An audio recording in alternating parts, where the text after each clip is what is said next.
Book number 21 of the Bucket List Book Adventure is complete. Let me tell you all about Crito by Plato. We are almost to the end of the Socrates saga. This chapter finds the great philosopher awaiting his execution in prison following his trial in the book Apology. Crito, a friend of the philosopher, sneaks into prison with a plan to free Socrates, and it is here that we find Plato's profound moral conversation and the ultimate point of this book. It's a virtue to love one's country and its laws, even when those laws are unjust. And so, despite the injustice of the sentence, and even though everyone gets help escaping, Socrates refuses to escape. For him, to escape would be to commit an act of injustice, one that violates both the laws of Athens and the principles of virtue. Even when wronged by the state, Socrates insists that doing wrong in return is never justified.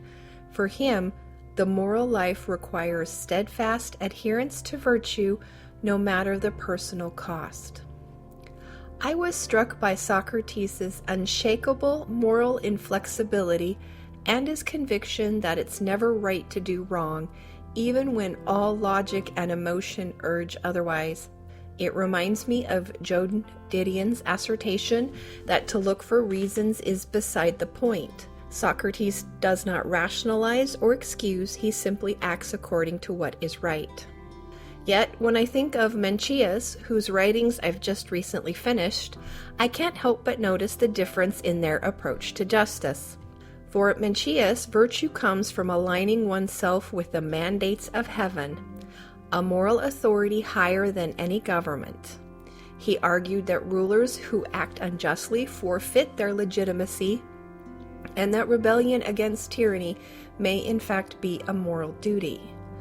To Mencius, preserving virtue sometimes requires defying corrupt authority. Socrates, however, accepts even unjust punishment as preferable to violating his civil duty.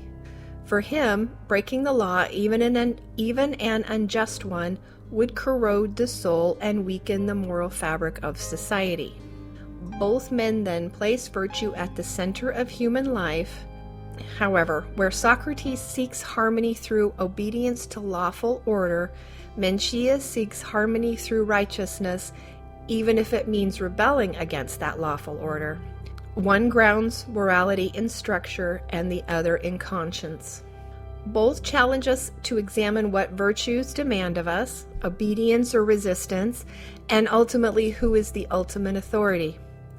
Is it the state, heaven, or something else entirely?